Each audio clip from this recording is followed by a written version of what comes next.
Duh, gimana sih nih? Malah makin banyak tutorial, malah makin nggak ngerti.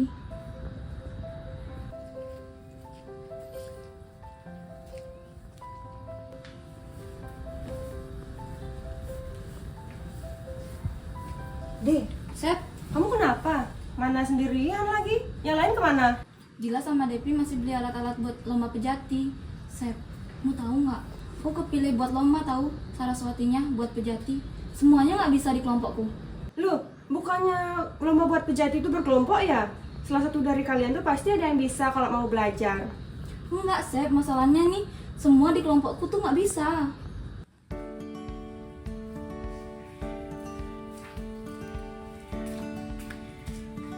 Tau nggak sih aku beli di mana nih?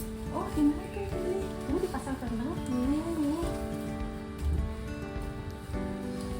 Guys, kalian pada ngapain sih? Kok kelihatannya seru banget? Ini kita masih ngomongin tentang lomba pejati yang buat Adik Saraswati. Iya nih, siapanya nggak ngajarin kita bikin pejati kalau kayak gini? Aku ada sih satu video yang mungkin bisa untuk menghilangkan rasa kebingungan kalian. Mau lihat nggak? Mau!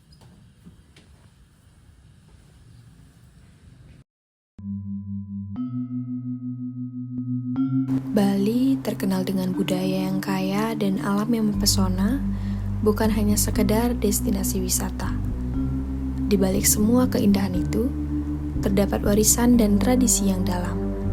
Setiap sudut Bali menyimpan kisah-kisah kuno yang terjalin erat dengan kehidupan masyarakatnya. Sebagai pusat kebudayaan Hindu di Indonesia, Bali memiliki tradisi yang sangat kental yang tercermin dalam berbagai ritual keagamaan, seni, dan kehidupan sehari-hari. Salah satu elemen penting dalam tradisi Bali adalah upakara. Dalam setiap upakara keagamaan, terdapat iatnya berupa materi atau banten yang dipersembahkan kepada Ida Sang Hyang Widi-Wasa. Secara sederhana, banten adalah persembahan yang digunakan oleh umat Hindu sebagai sarana untuk mendekatkan diri kepada Ida Sang Hyang Widi-Wasa. Banten merupakan ungkapan rasa syukur, cinta dan bakti atas limpahan, karunia dan berkahnya. Selain itu, secara mendalam, banten dalam agama Hindu juga dipahami sebagai bentuk bahasa agama. Sebagaimana disebutkan dalam Lontar Yasna Prakerti, sahananing bebanten pinaka raganta tuwi, pinaka warna rupaning ide betara, pinaka ande buana. Yang artinya, semua jenis banten atau upakara merupakan simbol diri kita, lambang kemahakuasaan yang widi, dan sebagai lambang buana agung atau alam semesta. Salah satu jenis banten yang sering digunakan dalam upacara Hindu di Bali adalah banten pejati. Kata pejati berasal dari kata jati yang mendapat awalan pa sehingga menjadi pejati. Jati berarti sungguh-sungguh atau benar-benar yang kemudian diperkuat maknanya menjadi sesungguhnya. Banten pejati merupakan sarana upacara yang terdiri dari beberapa banten lainnya yang saling berkaitan sebagai wujud kesungguhan hati dalam melaksanakan suatu tindakan dan harapan agar kehadirannya dapat dirasakan sebagai saksi dalam upacara. Banten pejati juga memiliki makna sebagai sarana untuk memohon pesaksi dari Ida Sang Hyang Widi-Wasa. Unsur-unsur dari banten pejati adalah daksina, peras, penyeneng, tipat kelanan, sodan, dan segehan. Daksina dipersembahkan kepada Tuhan Yang Maha Esa sebagai wujud penghormatan kepada Sang Hyang Brahma. Unsur-unsur yang ada dalam daksina mencerminkan keseluruhan alam semesta yang terdiri dari 13 elemen simbolis yang melambangkan trio dasa saksi. Elemen-elemen tersebut antara lain serembeng yang melambangkan Sang Hyang Ibu Pertiwi, tapak dara sebagai simbol Sang Hyang Ruwa Bineda, beras agemel melambangkan simbol Sang Hyang Bayu, dan agemel yang melambangkan kekuatan. Porosan menjadi inti dari banten dan melambangkan Trimurti. Kegantusan melambangkan Sang Hyang Indra, sedangkan pepeselan yang terbuat dari 5 jenis daun yang diikat bersama merupakan simbol Sang Hyang Sangkara, penguasa tumbuh-tumbuhan. Pangi melambangkan Sang Hyang Siwa Baruna dan juga Sarwapala atau buah. Kelapa melambangkan Sang Hyang Surya, sedangkan telur bebek melambangkan Sang Hyang Chandra. Tingkih menjadi simbol dari Sang Hyang Tranggana. Benang tebus putih yang dililitkan pada ujung kelapa melambangkan Sang Hyang Aji Akasa. Bis bolong melambangkan Windu, sementara Canang Sari merupakan simbol dari Asta Aiswarya dan Panca Dewata. Unsur yang kedua yaitu Banten Peras. Kata peras merujuk pada sah atau resmi. Penggunaan Banten Peras bertujuan untuk mengesahkan atau meresmikan suatu upacara yang telah dilaksanakan secara lahir dan batin. Secara fisik, Banten Peras merupakan sarana yang diwujudkan, sementara secara batin, doa atau permohonan diajukan melalui persembahan tersebut. Kata peras juga diartikan sebagai prasaida, yang berarti berhasil. Dalam pelaksanaan upacara keagamaan, jika upacara tidak dilengkapi dengan Banten Peras, maka upacara tersebut dianggap ten parasida, yang berarti tidak sah atau tidak berhasil. Sebagaimana disebutkan dalam lontar Yatnya Prakerti, diartikan sebagai lambang yang triguna sakti. Dalam penyelenggaraan Pamrina Banten, peras juga dikenal sebagai pemulihan hati, yang berarti kembali ke hati, sebagai bentuk sugesti agar pikiran yang telah berhasil memenuhi keinginan dan mencapai tujuan menjadi lebih tenang dan terkendali. Banten Peras terdiri dari beberapa komponen, antara lain yang pertama taledan atau tamas atau ceper, yaitu sebagai dasar dari seluruh bagian jajahitan. Taledan digunakan sebanyak 2 lembar. Tamas melambangkan perputaran hidup atau windu atau kekosongan murni. Sementara ceper atau aledan melambangkan catur marga, yaitu bakti marga, karma marga, jenana marga, dan raja marga. Yang kedua, yaitu tampelan, benang tukelan, dan uang, di mana terdiri dari 2 lembar sirih yang berisi pinang dan kapur, yang diletakkan berhadapan, dilipat, dan dijahit. Tampelan melambangkan poros atau pusat, yang menjadi simbol Trimurti. Benang tukelan melambangkan kesucian dan pengikat sifat satwam, sementara uang adalah simbol kekuatan Dewa Brahma sebagai sumber kehidupan. Komponen yang ketiga yaitu tumpeng.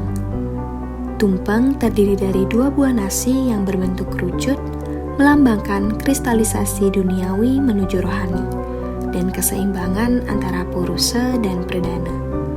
Tumpeng menggambarkan usaha seseorang untuk menghilangkan ego dan materialisme guna mencapai kesuksesan menuju ide Sang Hyang Widiwasa. Fungsi dari tumpeng adalah sebagai suguhan kehadapan Sang Hyang Widiwasa. Bentuk kerucut yang letak lancipnya di atas melambangkan Tuhan itu tunggal, adanya dan tempatnya tinggi di atas tiada terbatas, yang oleh umatnya akan dituju dengan jalan pemusatan pikiran yang suci melalui pengendalian hawa nafsu. Yang keempat ada rerasmen. Rerasmen terdiri dari lauk pauk seperti kacang saur, sambal ikan, telur, ayam, dan lainnya, sesuai dengan waktu dan tempat. Rerasmen diletakkan di atas alas tertentu dan melambangkan pentingnya memadukan semua potensi dalam diri untuk meraih keberhasilan. Yang kelima ada jajan. Jenis jajan yang digunakan dalam Banten Peras termasuk jaja begina, uli, dodol, wajik, bantal, satu, dan lainnya. Setiap jajan memiliki makna simbolik, seperti gina melambangkan pengetahuan, uli menggambarkan kegembiraan, dodol melambangkan kesetiaan, dan wajik melambangkan kesenangan belajar sastra. Yang keenam yaitu sampian peras. Sampian khusus untuk Banten Peras terdiri dari 2 jenis, yaitu kecil dan sederhana untuk Banten Sorohan, serta lebih besar untuk Banten Pejati. Sampian ini menggambarkan segala perbuatan dengan perlengkapan seperti sirih, kapur, dan pinang yang melambangkan kesejahteraan dan kerahayuan melalui dasar pemikiran yang baik. Unsur yang ketiga yaitu penyenang. Penyenang merupakan simbol dari Dewa Trimurti. Banten Penyenang menggambarkan konsep hidup yang seimbang, dinamis, dan produktif.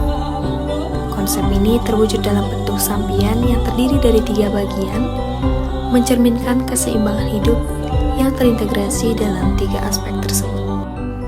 Penyenang menggunakan alas berbentuk segitiga seperti ituk-ituk dengan pinggiran celekontong berisi basa tampelan, beras, benang, dan uang kepeng.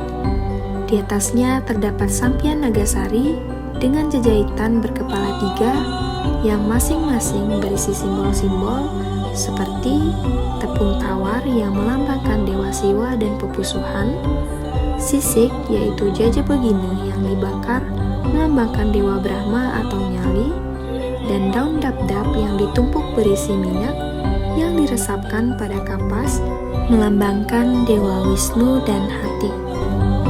Unsur yang keempat adalah tipat kelanan. Tipat kelanan adalah ketupat nasi yang terdiri dari 6 buah yang diikat pasang dua-dua menggunakan alas tamas atau ceper. Tipat kelanan ini melambangkan pembersihan dan penyucian terhadap satripu. Unsur yang kelima yaitu sodaan. Sodaan yang menggunakan alas seperti ceper, taledan atau tamas, berisi 2 pendek yang melambangkan danau dan lautan, atau Puruse dan Pradana.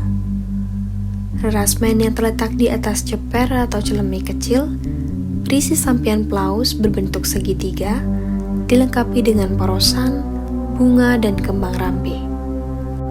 Unsur yang terakhir yaitu segehan. Segehan berasal dari kata sega yang berarti nasi. Nasi berwarna kuning melambangkan bute jenar, nasi merah melambangkan bute bang, nasi putih melambangkan bute petak, nasi hitam melambangkan bute ireng, dan nasi berumbun simbol bute 3 sakti.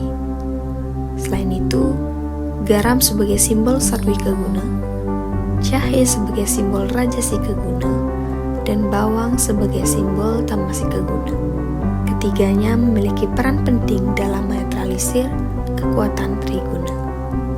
Banten Pejati adalah bagian dari warisan budaya Bali yang kaya, mencerminkan tradisi yang telah ada sejak lama dan terus dilestarikan oleh masyarakat Bali.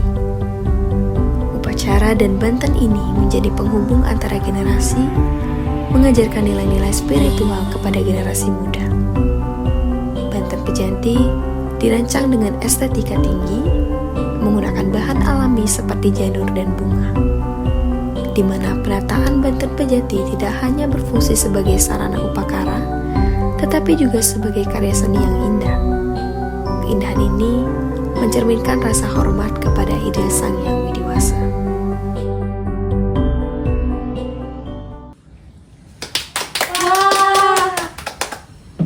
Gimana videonya? Udah bikin kalian paham belum mengenai tentang apa itu Pejati dari segi maknanya dan unsur-unsur dari Pejati itu apa aja?